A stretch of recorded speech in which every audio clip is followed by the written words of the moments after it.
ये कहानी है अमारा की। अमारा जो कि 15 साल की थी, बहुत खूबसूरत, शोख और चंचल थी। अमारा जो कि अपने वालिदैन की इकलौती औलाद थी, तो उसके पेरेंट्स उसको सर आंखों पे बिठाते। अमारा के पेरेंट्स बहुत अमीर थे, इसलिए वो अमारा की हर ख्वाहिश पूरी करते और उसको बहुत प्यार करते थे।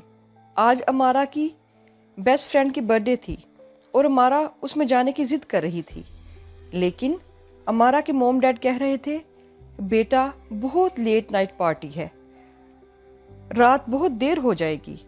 लेकिन अमारा अपनी बात पे अड़ी हुई थी कि मेरी बेस्ट फ्रेंड है, मुझे ज़रूर जाना है, प्लीज़ आप लोग मुझे परमिशन दे देना। तो अमारा के पेरेंट्स ने उसे बर्थडे में जाने की परमिशन दे दी और एक अच्छा सा गिफ्ट लेके दिया उसकी फ्रेंड के लिए। अमारा खुशी खुशी अपनी फ्रेंड की बर्थडे पार्टी में चली गई। रात बहुत देर हो गई थी। अमारा के पेरेंट्स अमारा को पिक करने जा रहे थे। गाड़ी एक सुनसान सड़क पे जा रही थी, तो अचानक गाड़ी एक सुनसान सड़क पे जा रही थी कि अचानक गाड़ी के सामने एक पुरस्कार औरत आ गई और एकदम से गाड़ी का एक्सीडेंट हो गया और मौके पर ही वो तीनों की जान चली गई। अमारा के पेरेंट्स और वो जो औरत गाड़ी के सामने आई थी, तीनों ही मर गए। अमारा के लिए चूंकि ये सूरत हाल बहुत अचानक और दिल हराश थी, अमारा की हालत बहुत ख़राब हो गई।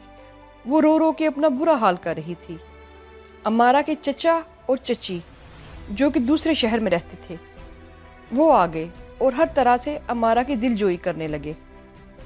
कुछ दिन तो वो अमारा के घर में उसके पास ही रहे, लेकिन फिर जाते हुए उसको अपने साथ ले गए और हर तरह से अमारा का ख्याल रखने लगे और उसका दिल बहलाने की कोशिश करने लगे।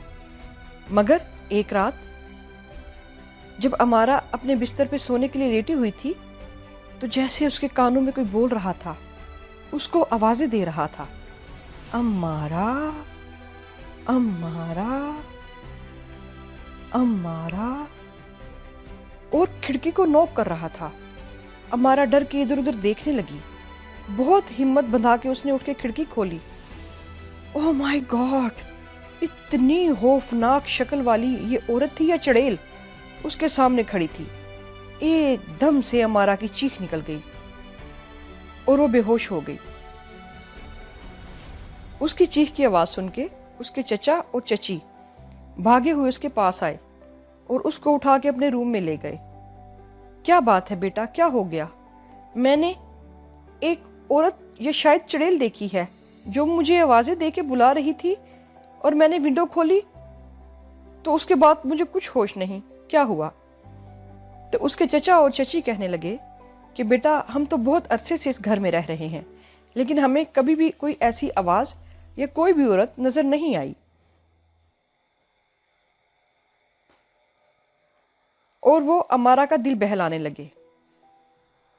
दूसरे दिन जब फिर अमारा सोने के लिए अपने कमरे में लेटी, तो उसको किसी के चलने की आवाज आने लगी, जैसे कोई उसके रूम में चल रहा है। अमारा ने जैसे ही सर उठा के देखा तो वही चड़ेल नमा औरत उसके सामने खड़ी थी और अमारा जोर जोर से चिल्लाने लगी। उसके चचा और चची भागे आए और उसको देखने लगे कि क्या हो गया है। कमरे की लाइट ऑन की और पूछने लगे क्या माजरा है।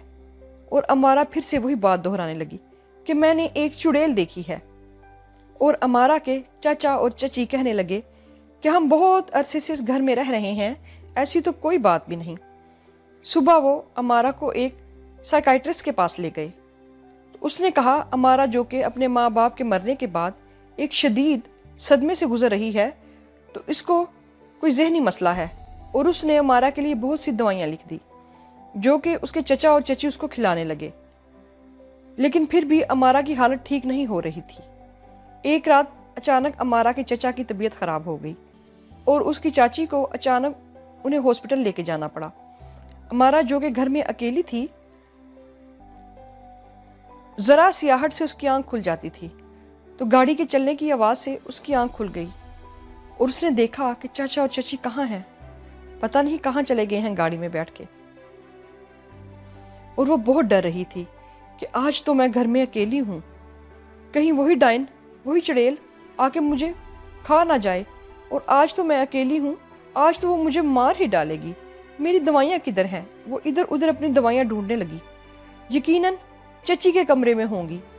वो भागी भागी चची के कमरे में गई और इधर उधर तलाश करने लगी। हाँ, ये अलमारी है, इसमें ही होगी। अमारा ने जैसे ही अलमारी खोली, कपड़े इधर उधर किए। ये क्या, ये क्या? Oh my God, mask! Mask! ये तो उसी चुड़ैल का मास्क है जो मुझे कभी खिड़की में और कभी अपने कमरे में नजर आती है।